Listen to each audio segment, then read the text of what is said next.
নমস্কার বন্ধুরা, tasty food কিচেনে তোমাদের স্বাগত।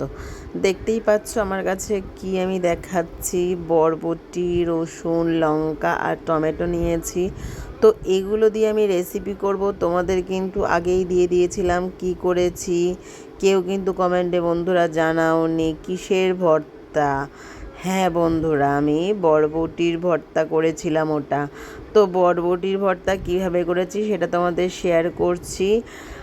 তোমাদের আমার এই বরবটির ভর্তা ভালো লাগলে অতি অবশ্যই কমেন্ট করো বন্ধুরা, কমেন্টে জানিও কেমন হয়েছে।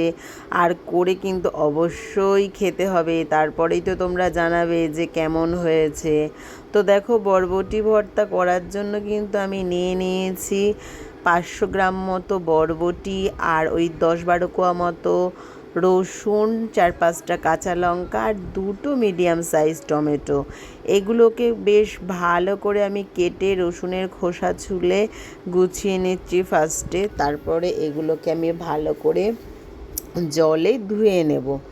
তো এই বরবটির ভর্তা কে কে খেয়েছো বন্ধুরা, কমেন্টে জানাতে কিন্তু ভুলো না। এই নতুন নতুন ভর্তাগুলো করছি, খেতে কিন্তু জাস্ট দারুণ। মানে এই ভর্তা দিয়েই কিন্তু এক থালা ভাত খাওয়া হয়ে যায়।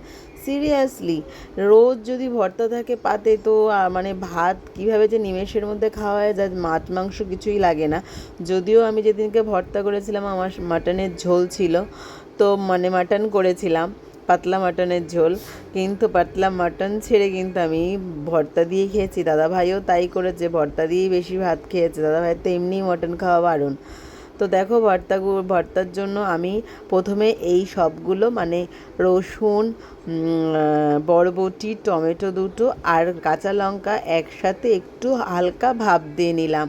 তারপরে এগুলো সবই আমি মিক্সিতে বেশ ভালো করে বেটে নিয়েছি, একদম মিহি করে। একটু মিক্সিটা বেশি করে চালিয়েও যাতে মিহি হয়।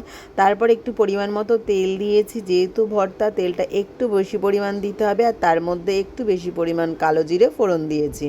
দিয়ে দিয়েছি একটা বড় সাইজের পেঁয়াজ, আর কয়েকটা দেখো শুকনো লঙ্কা কুচিয়ে দিয়েছি, আর একটা গোটা রেখেছিলাম সাজিয়ে দেবো বলে, বাট রান্না করতে কিন্তু সেটাকে আমি মানে ঘেটে ফেলেছি।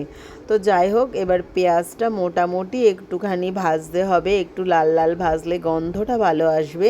তার জন্য মিডিয়াম লালই ভাজছি, মানে বেরেস্তার মতো ভাজবো না। একটু লাল লাল হলেই কিন্তু আমি বেটে রাখা বরবটি আর টমেটো, রসুন, লঙ্কার পেস্ট দিয়ে দিলাম। দিয়ে বেশ করে ভালো করে নাড়াচাড়া করতে হবে। আবার এটা তো একটু লদলদে হয়, মানে একটুখানি জল বেরিয়ে যায়। তার জন্য যতক্ষণ না জলটা টানবে ততক্ষণ কিন্তু বন্ধুরা এইভাবেই নাড়িয়ে যেতে হবে। আর যতক্ষণ না দেখবে এটা গায়ে লেগে আসছে, আঠার মতো আটকে যাচ্ছে, ততক্ষণ কিন্তু এই রেসিপিটা পুরো কমপ্লিট হয় না। একটু স্বাদের জন্য চিনি দিয়ে দিয়েছি, আর পরিমাণ মতো লবণও দিয়েছি, পরিমাণ মতো হলুদও দিয়েছি। আর ঝালটা যে যেরকম খাবে সে সেরকমই কিন্তু দেবে। দেখো, এবার আমার কিন্তু ভর্তা একদম রেডি হয়ে আসছে, কড়ার গায়ে বেশ ভালোই লেগে যাচ্ছে। আর ভর্তার কালারটা কিন্তু একদম চেঞ্জ হয়ে গেছে, সবুজের থেকে কিন্তু একটা লালচে ভাব চলে এসেছে। তার মানে কি, ভর্তা একদম রেডি।